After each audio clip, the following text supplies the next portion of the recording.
Hello. I have some ethical bribes for you all. I developed a seed oil allergy card. How many of you have gotten those before from me? Okay, this is a card you use at a restaurant to avoid seed oils. It essentially says you're allergic. But I'm only going to give them out if we have those who are in the back who come to the front. That's the ethical bribe. And I'll say this, and the countdown hasn't started here, so for the AV team. I'll say this. This lecture and this weekend, it's going to be absolutely incredible for some of you. You make the decision. It's really taking action on the information you're learning, not just from me, but from all these incredible speakers. So I'm grateful to be with you today and talk about what I believe is the greatest biohack that most of you have probably never heard of. Before we get into that, I want to start right here with some mistakes I've seen people make in the biohacking space. And I know Dr. Jonathan Fields is going to be speaking tomorrow about this. How many of you know this term, hormesis? Raise your hand. Now, out of those who raise your hand, how many of you could come on stage right now and explain this in 5 minutes so everybody gets it? Okay, Craig does. I'm not going to ask you to do it. This is the Wikipedia definition of hormesis. It's defined as a phenomenon in which a harmful substance gives stimulating and beneficial effects to living organisms, humans, when the quantity of the harmful substance is small. Okay, when I read that, I said, all right, what the heck does that actually mean? Does that really give you a good definition? I don't think so. So this graph actually explains it really well, and Elizabeth was explaining some of this as well, really well done, about the adaptive response to stress. We're going to use the example of regular exercise here, but you could replace that with all of the biohacks you're doing, cold plunge, red light, etc. They're all stressors. Doesn't mean it's bad, we learned that. But in this example, you see regular exercise at the top. You have here this hormesis zone, this hormetic zone. So the stress is the exercise. When you do the right amount of exercise for the right duration and intensity and recover, you stay in that green hormetic zone where you see reactive oxygen species goes down, oxidative stress goes down, antioxidants go up. So what are you doing? You're burning fat, lowering inflammation, extending your lifespan when you stay in that zone. What happens when you do too much exercise and don't recover? All of a sudden, you can see on the right side there, you lose the benefits. Inflammation goes up, antioxidants go down, you shorten your lifespan. And if you don't do any exercise at all, you can see on the bottom left there, a sedentary lifestyle, you also age fast. So the point is this, biohacking is incredible. These amazing vendors and tools and all the things we're learning, amazing, but they're all stressing the body. And if we're not adapting to the stress, well, that means we're actually causing harm to the body, not improving it. And it all has to do with your stress bucket. Red light, sauna, cold plunge, PEMF, they're all great. I love them. They're all stressors. Fasting, ketosis, great, stressors. But it depends on your stress bucket. Okay, I have an example. You know what? I think I'm going to make this interactive. How many of you, I need 2 people to come on stage here for this demonstration. Any bold volunteers here? Stephen and Craig, let's go. Come to the back. Give Stephen and Craig a big round of applause. Come on. They got to make their way to the back. I'll explain this. No, I don't drink out of plastic water bottles. If you saw me walking with this, I just want to make an example. Yeah, just come to the side here. Everybody has a different stress bucket. We have 70 trillion cells in our body. We have 70 trillion stress buckets, essentially. All right, Stephen, come on, everybody give a round of applause for Stephen. And Craig, Mr. In Harmony. My brother, it's perfect. We didn't set this up, I promise. I promise. So Stephen, you're going to be the person with healthy stress levels. And Craig, in this example, you're stressed out, my friend. It's perfect. All right, so stand right here. Stand right here. Okay, we have 70 trillion cells. This is one cell. When our stress bucket is full, uncap that real quick. What fills our stress bucket are stressors, obviously, mental, emotional, physical, chemical. We all know that. And we all have a genetic susceptibility to all these things. So let's say Craig has a high stress bucket. He's just getting into biohacking. He sees Gary Brecka, Ben Greenfield do a 20-minute plunge, and he goes in that plunge and he starts shaking the bottle. What's happening here? It's overflowing. Even with 30 seconds, you're having a panic attack. You can't handle that stress. All right, but Stephen, you've been doing biohacking for quite some time. He's getting in that plunge, uncap it. And he said, Gary, Brecca, 20 minutes. I'll show you 20 minutes. Hold it. 25 minutes. All right, PEMF. I could apply all these stressors. He's not overflowing because his stress bucket is low, right? So the person who's healthy, you could hold that down for a second. The person who's healthy in this example can do all the biohacks. They could do the plunges, but the person who has a high stress bucket cannot. This is why your friend might do a 10-minute plunge and feel incredible while you do a plunge and you have a panic attack. I know 3 people who have had strokes from a cold plunge. Their stress bucket was high. Does that example make sense? Give them a big round of applause. Don't drink out of that water. Don't drink out of that water. Yeah, don't drink out of it. It's plastic. It's plastic. So how do you know how much stress you could apply? Okay, that is an important question. And that timer was off, by the way. I have 45 minutes, not 30. I'm going to 45. I have rehearsed this many times. I can share this story with you. This is a crazy story. 2018. I was in Seattle, Washington with 2 of my best friends, Ronald and Carla. We were in Seattle and we went to this mountain right outside of Seattle, this beautiful hiking trail. We were hiking for 2 hours. We climbed this mountain, and this is actually my photo here on the right of Snow Lake Mountain. It's July. The ice is melting into the water. It's nature at its most beautiful form. Hearing the birds chirp. There's nobody around but us. And I said, oh, that water's cold. We should cold plunge. This is Wim Hof. Have you heard of Wim Hof? This is back in 2018 before plunging was super popular. So we jump in that cold body of water. I was in there for less than a minute. I get out and I look at my fingers.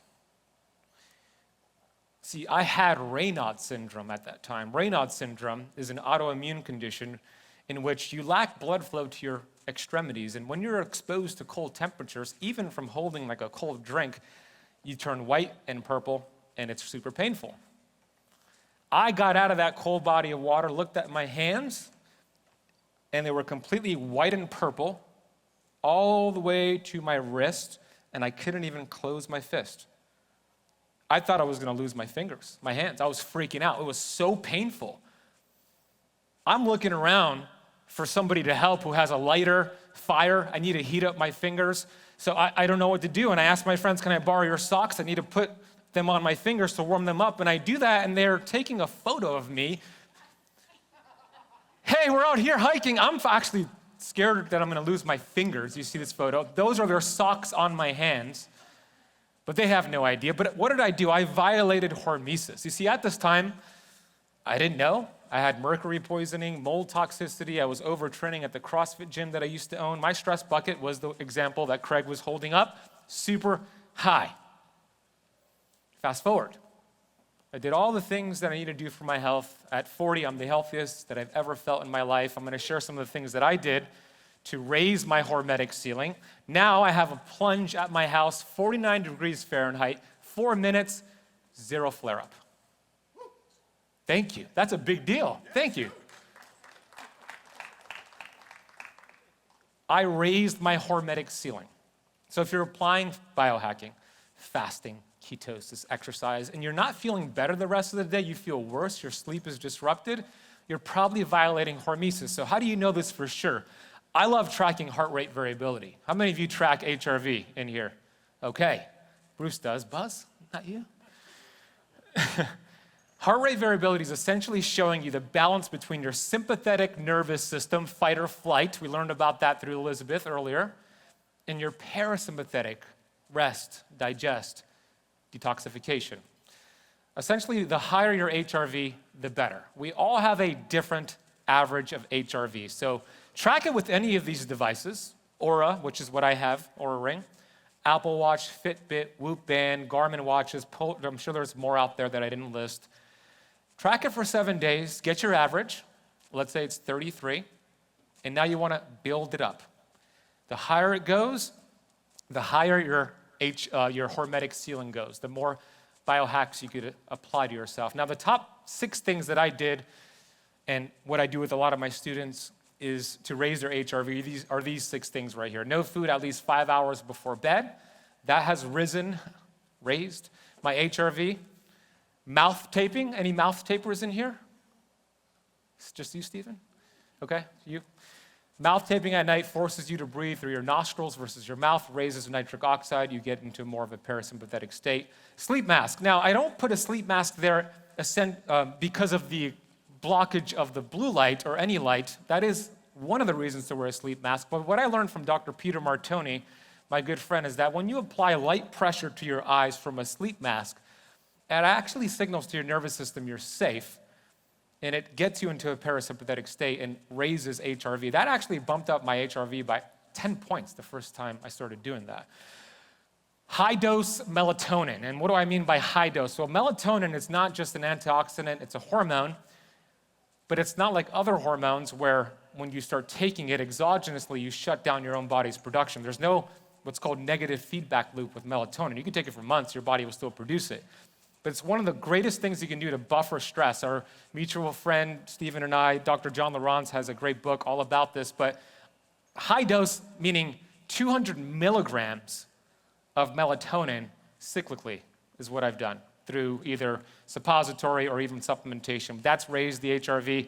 Sun exposure, obviously, in the morning and during nighttime, and then slowly applying the stressors and adapting to it. Stress is important, but too much is not good. So those are the top 6 things I've done. Now let's get into the greatest biohack you've never heard before. On your desk or chair, depending on where you're sitting, there's a bookmark. It's my free gift to you. You could use it. And I have a new book coming out May 13th with Hay House called Metabolic Freedom. Dr. Mindy Pelz has wrote the foreword, and it has been endorsed by a lot of great people in the space, Gary Brecka and Dr. Pompa and many others. And in chapter 10, and I'm not saying this, by the way, to impress anybody. I'm saying it to impress upon you. I believe chapter 10 is one of the greatest chapters in any book that you'll ever read or listen to in your life. I think it'll change your life. It's changed my life. I'm going to go into some of the principles today, but it's how your thoughts influence your health, your metabolism, your lifespan.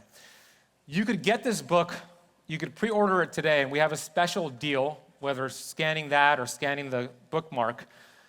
You'll get a free course that has 12 lessons on the metabolism and interviews with me and Gary Brecka, Dr. Pompa, Cynthia Thurlow, Dr. Jason Fung, and Megan Ramos. All of that is for free. It's about $997 the course, the interviews, when you pre-order the book right now. So I would love for you to pre-order it by scanning the bookmark, or going to metabolicfreedombook.com. Let's get into the principles. This is a story I share in the beginning of this chapter. This is from the 1960s. There was a railroad employee that worked in a refrigerator cart. And he was working late one night. It was past 11 p.m., and this guy forgot that it got so late. And all of his coworkers went home for the night. And he got locked inside of that refrigerator cart.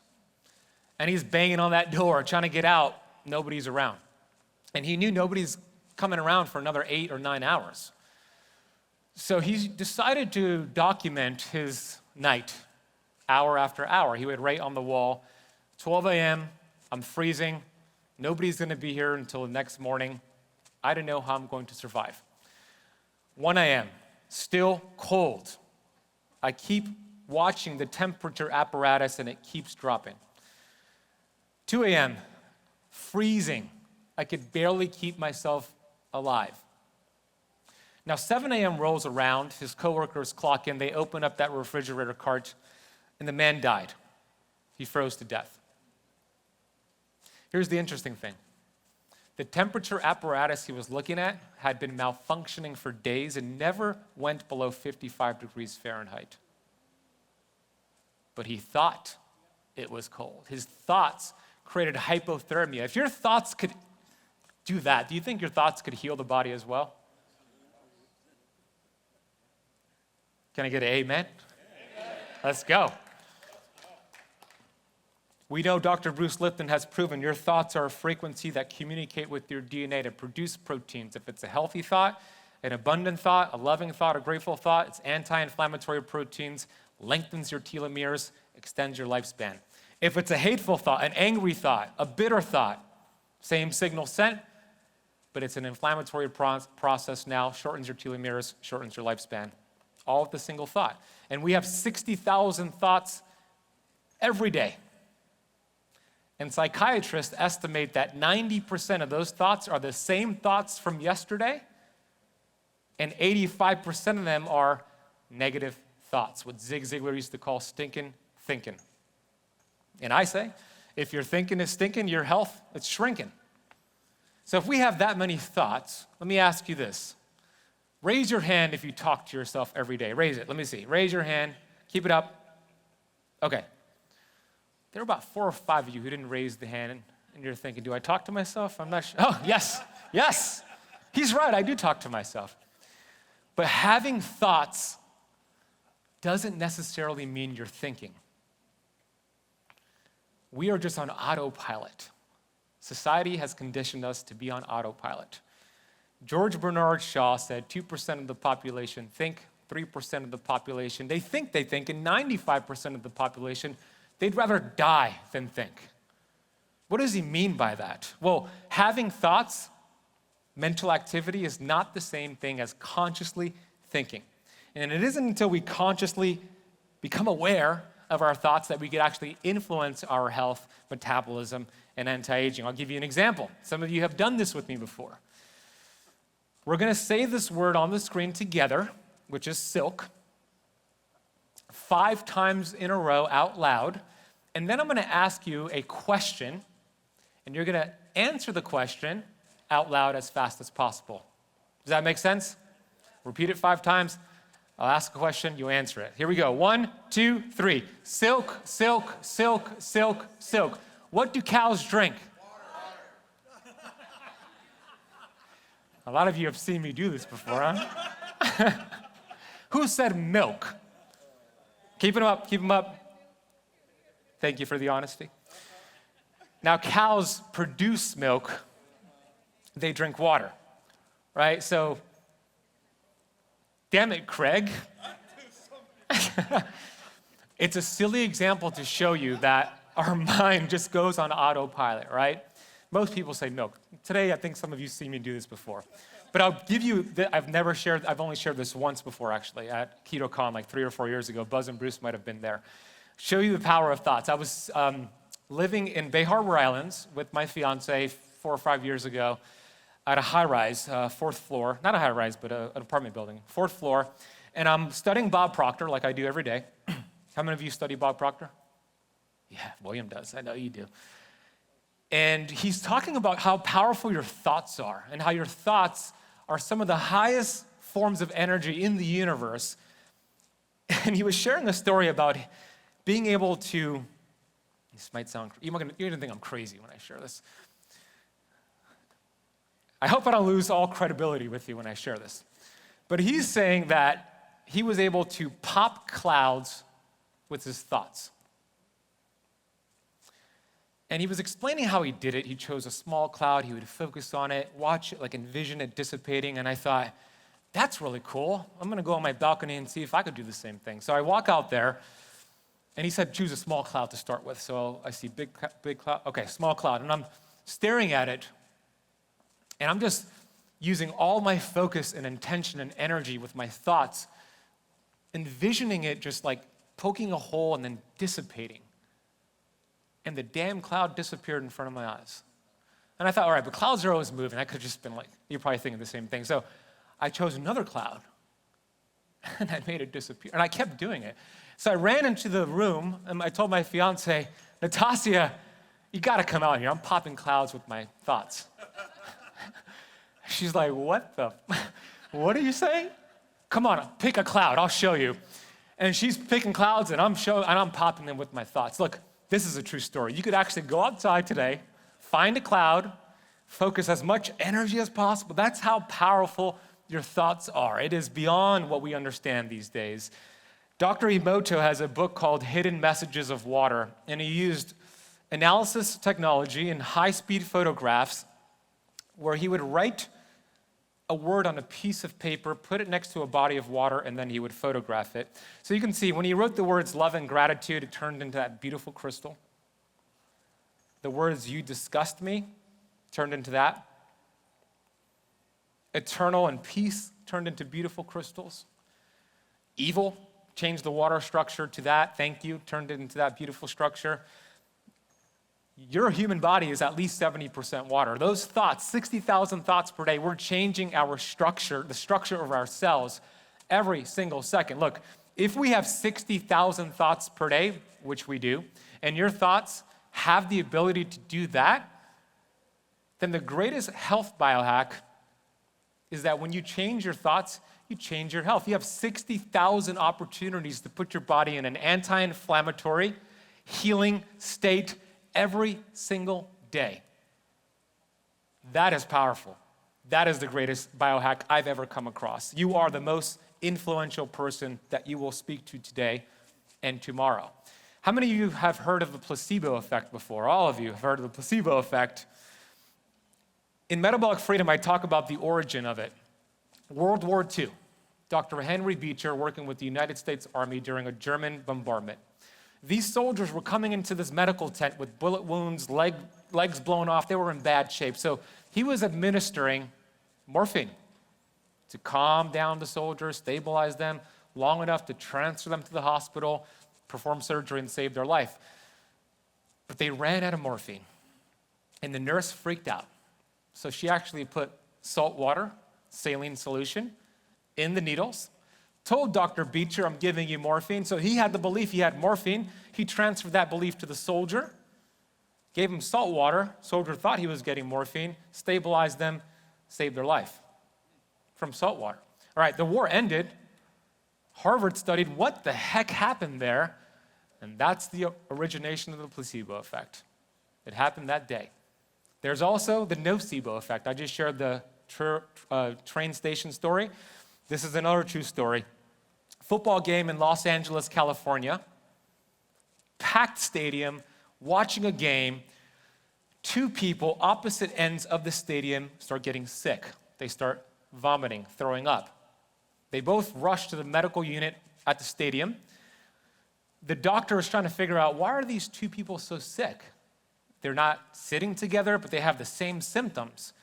The only thing they had in common was that they drank soda from the soda dispensing machines. So he said, the doctor thought, oh, there must be something wrong with the soda machines. Copper, heavy metals, it must be corroded. I need to let the entire stadium know not to drink from the soda machine. So he goes in the PA system. Attention, we have two people who are throwing up and very sick from drinking from the soda machine. Do not drink from the soda machine. What do you think happened next? Entire stadium starts throwing up. Even people who didn't drink soda. This is a true story. Ambulances come back and forth, taking people to the hospital. They investigate the soda machine, nothing wrong with it, gave that information to the people, and they stopped being sick in a second. That's how strong your mind is. It's called, Dr. Norman Cousins calls it mass-induced hypnosis. Have we seen that in the last 5 years?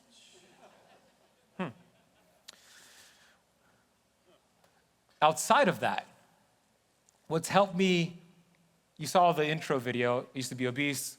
I didn't talk about this in the intro video, suicidal, depressed, 17 plus years ago, and I was able to overcome that with what I'm gonna share here. Something called paradigms. How many of you have heard the word paradigms before? Yeah, I know, some of you have. It's a multitude of habits that guide every move you make. They affect the way you eat, the way you walk, even the way you talk.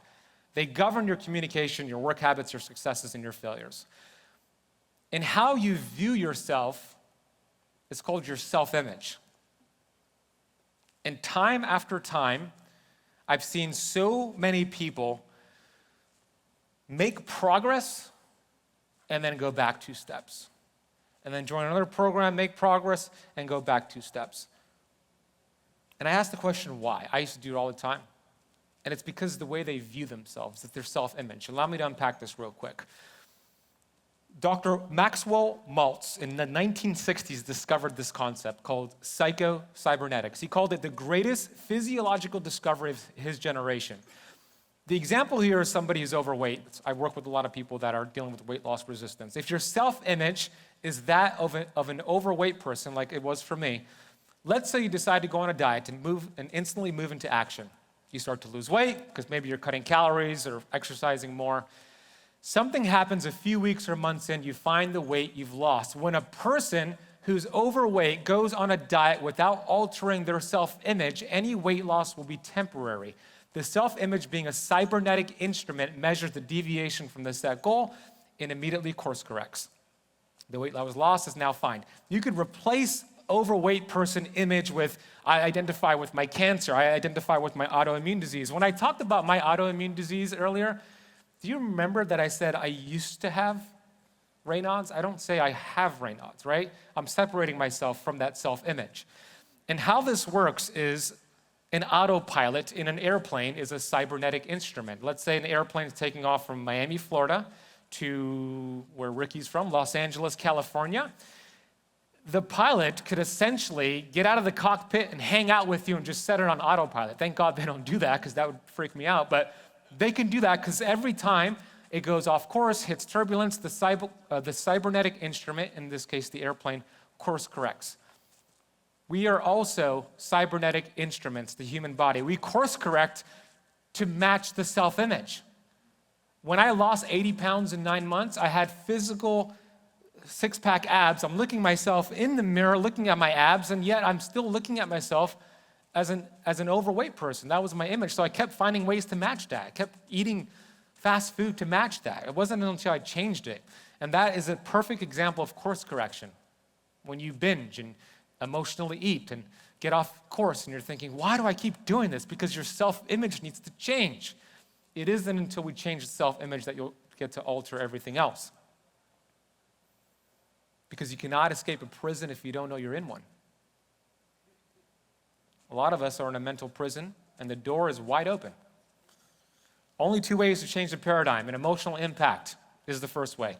9 times out of 10, this is negative. When I lost my dad to diabetes, emotional impact changed my paradigm. Near-death experience, cancer diagnosis, this changes your paradigm. Ideally, we don't want to use route number 1. Route number 2, repetition. The constant spaced repetition, exposing yourself to a new idea repeatedly to the point that you're not memorizing the information, but rather to impress the image into your subconscious mind. I do this to this day. I have a goal card, and this has changed my life. In front of you, I think all of you got one, is that correct?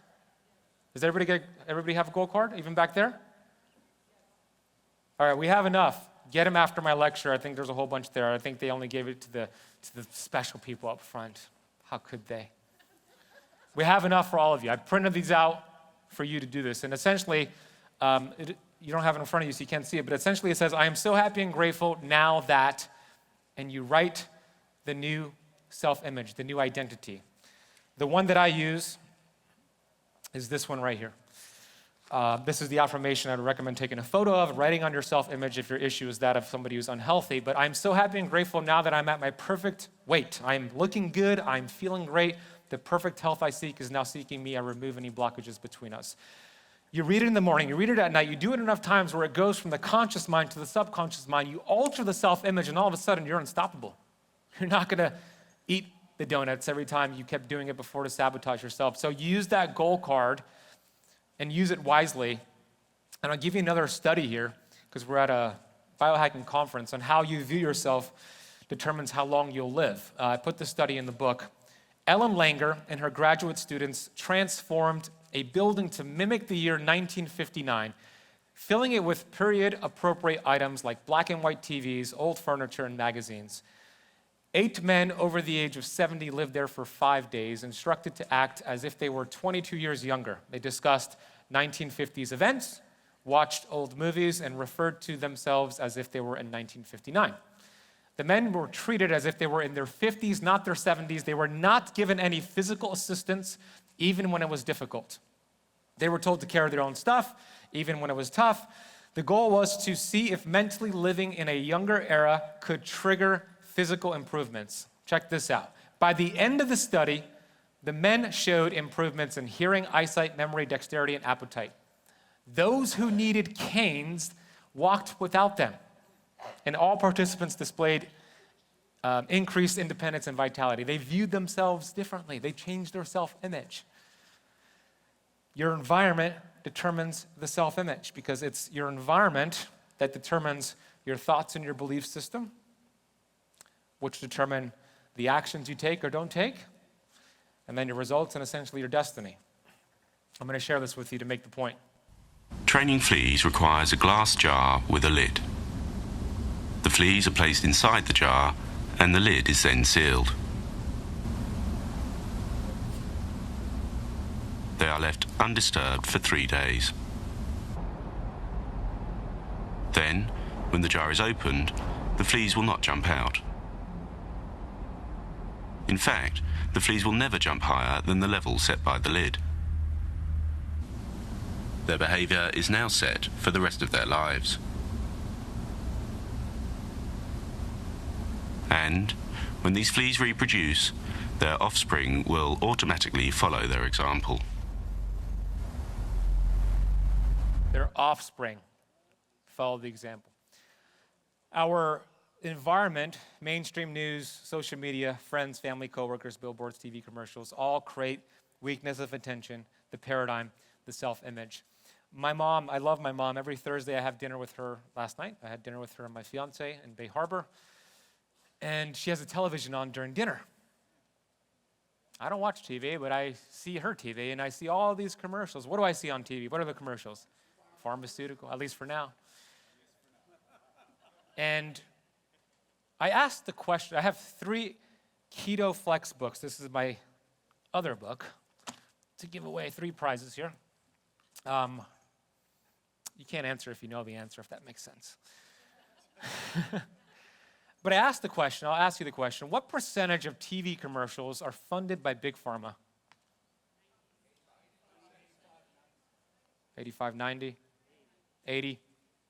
Close. Who said 80?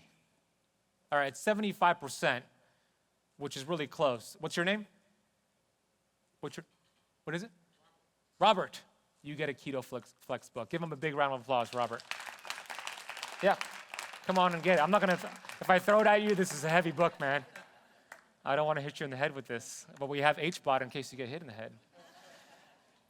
The next question I asked, out of the 195 countries in the world, how many allow for Big Pharma to market directly to consumer?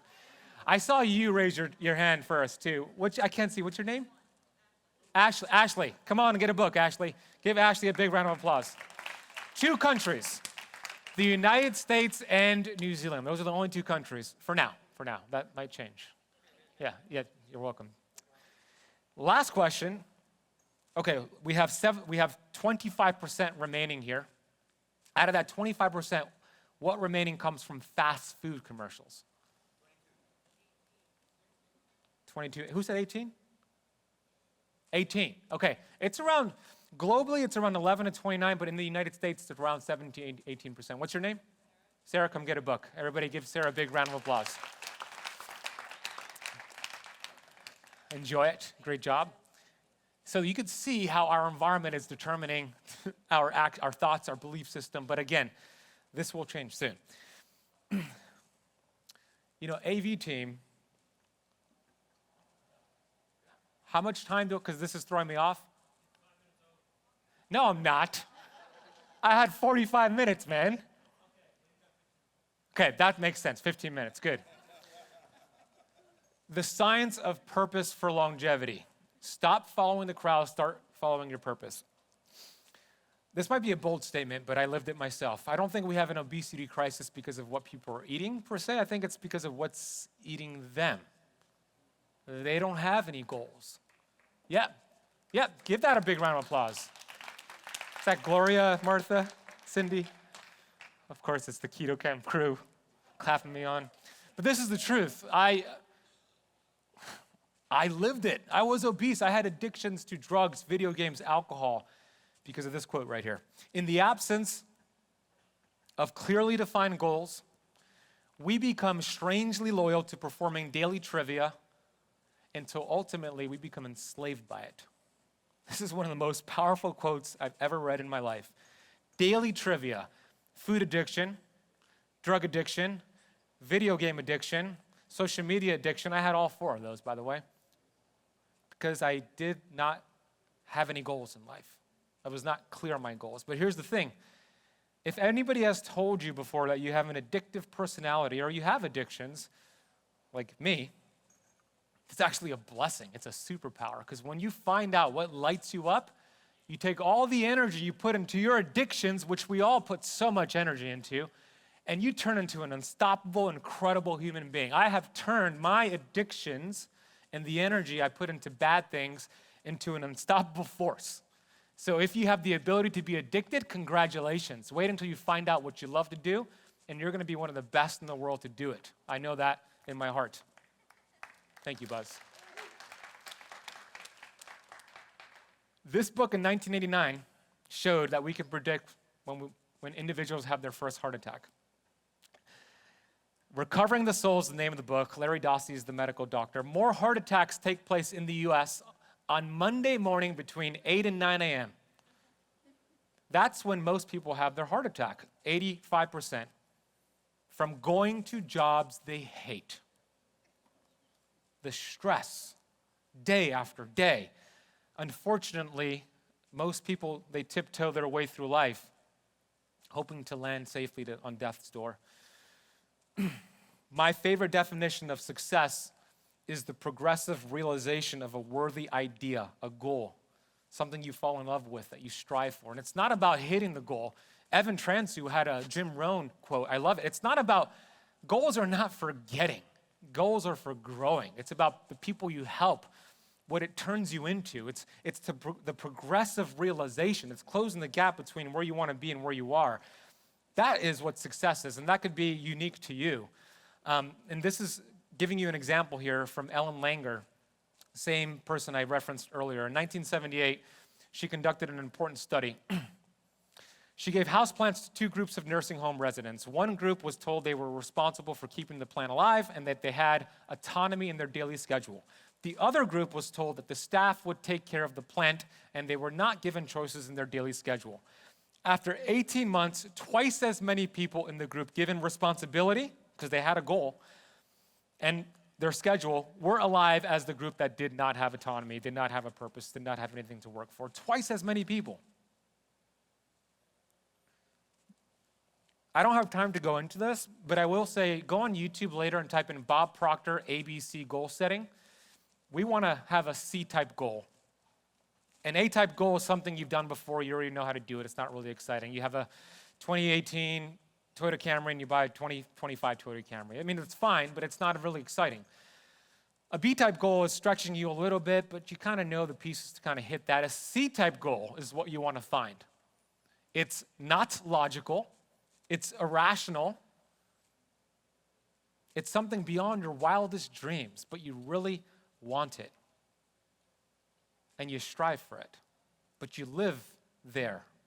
Okay, that's what a C-type goal is. And I gave you a goal card, and I promise you, when you write down that C-type goal and find out what it is, whatever lights up your heart, you're going to have the energy, you're going to have the vitality, you're going to be unstoppable. So many people who are dealing with chronic fatigue, they're not tired. They're uninspired. They don't have anything exciting to work towards. How many times have you felt exhausted from work? I'm just going to sit on my couch. I'm not going to do anything. I'm so tired. Your best friend calls you, hey, we're going out to your favorite club. I'm going to take care of all your, I'm so energized now, right? Let's go. You have something you're working towards, right? Same thing with goals. Just don't go out and get hammered, but same thing with the goals. But Bob Proctor, ABC goal setting, I don't have time to teach it. My favorite definition of faith versus fear is this quote from Bob Proctor. Faith is the ability to see the invisible, believe in the incredible, which will permit you to achieve what the masses think is impossible. See the invisible, see your body healing itself. Believe in the incredible, believe in God's amazing creation of your human body, which will permit you to achieve what most people think is crazy. They think you're crazy being at this biohacking space. Lastly, and I made it in time, I love it. Do not give this away if you know where I'm getting to here. Some of you do, okay? Buzz and Bruce, Craig. The best supplement for health and inflammation, the strongest, most important vitamin in the world is vitamin G. Dr. Joe Dispenza has done vitamin G workshops, and it has shown as cortisol levels go up, a chemical called IgA goes down. IgA is building up your immune system, and it's really, really important for your immune health. During this 4-day workshop, they asked 120 participants to move into an elevated emotional state, such as love, joy, by taking vitamin G for 9 to 10 minutes. We discovered at the conclusion of the event, cortisol levels in our participants dropped 3 standard deviations. IgA went up from 52.5 to 86. These are significant, measurable changes. They also noticed 1,200 chemical reactions take place instantaneously when people take vitamin G, dopamine, serotonin, GABA. JAMA has this new study, which I put in the book, linking longevity in older women to vitamin G. Researchers from Harvard analyzed data from 49,275 older female nurses and found that the higher levels of vitamin G correlated with a 9% reduction in all-cause mortality and a 15% reduction in cardiovascular deaths. The study suggests that intentionally taking vitamin G can be a valuable psychological resource for promoting healthy aging and enhancing longevity. UC Davis has shown those who take vitamin G have lower blood pressure levels than those who do not. Same study showed those who take vitamin G have healthier A1C levels than those who do not. Is there a vendor out there selling vitamin G? What's vitamin G? Gratitude is vitamin G. It's the feeling, the practice of gratitude. All those studies were on gratitude. Gratitude is free. There's no toxicity limit. But here's the thing with gratitude. It's not an intellectual practice. I was guilty of this. 10 things I'm grateful for. Done. Thanks, Ben. Nope. It's feeling. It's an emotional practice. How many of you are more left-brainers, analytical, lawyers, engineers? You just need to see the data. How many of you are more left-brainers? Evan is. Raise your hand if you're a left-brainer. Analytics. Okay. Right-brainers, more creative right-brainers out there? You left-brainers have a lot more difficult time understanding the concept of gratitude and self-image and all the things I shared today. That's the bad news for left-brainers. The good, amazing news for left-brainers is once you get it more than most people. So typically when I talk about this in front of left-brainers, they poo-poo and say, oh, that's woo-woo, show me the science, and I'll show the science, and that'll help with the left-brainers. But with gratitude, it's the feeling. So instead of writing down 10 things you're grateful for, I think it's better to choose one thing, one person, one memory, stay there for an entire minute, and then you're done. Feel all the emotions of that. Bring as much attention to detail. If it's a person that's passed on, like my dad, I'll envision like his mustache, and I have a little mustache kind of honoring him. But my dad, and the way he used to say "hasta la vista, baby" when he said goodbye, and like the way that he had thick glasses. Like bring as much as you can, as much energy, but also focus and creativity and specificness to that gratitude, and that's where it takes off for you. Universal law states, what you appreciate appreciates. In other words, what you think about, you bring about. I don't have time to share this video. It's a 6-minute video, so I have about 5 minutes to go. So I will not share it, I promise. But I will recommend you go on youtube.com and type in soul pancake gratitude science. I guess you'll find it that way. Just look for this guy in the white coat. Such a good video. If I played it, half of you would be crying here. But I don't have time to play it. So watch it later at your hotel room so you could cry alone. Here's the dosage I give keto campers that are here and my students and for myself. The vitamin G daily dosage, 1 capsule, 3 times per day. So in the morning, you choose one memory, one person, one thing, spend an entire minute there, and then move on to a different memory, person, or thing. 3 different memories, a minute on each. That's 3 minutes. You do that before bed. as well with one memory from the day. Before I go to bed, I think about what am I grateful for today? Like my gratitude as I go to bed tonight is going to be you all, and just very grateful that you will trust me to come on here and share this, and just you're taking time out of your Friday. You're in Miami, you could be anywhere, so that's going to be my gratitude, but I do it before bed. And the reason why I do it in the morning and before bed is because that's when the subconscious mind is most impressionable. That's where you're really going to start to make some progress here. But as much as possible, throughout the day, as many times as possible, there's no toxicity limit. And if you don't believe me, I want you to believe this woman who I found on TikTok. Check her out. This is a 60-second video. Check this out. How do you think you've lived to be 97? Like, how do you think you made it this many years? I don't know. Because I'm naughty. I eat sugar. I eat butter. I eat things that I should not eat. And I have all my life. Well, what do you think is the secret? You know, people ask me and I tell them that you pray a lot, you have faith. I do have faith, yes. I really spend, I cannot end my day without being grateful. I never take anything for granted. So that's probably the secret. That's how you live to be 97. I don't know. Because you never end your day without being grateful. I don't know. I really don't. You have a lot of gratitude in your heart? Yes. Give her a big applause. She's awesome, huh? You know, vitamin G could be gratitude, could be God. I believe it's the same thing. The last thing I want to leave you with is this. I want you to grab your right hand. Everybody, right hand. Put it over your right ear. As I say this, keep it there, okay?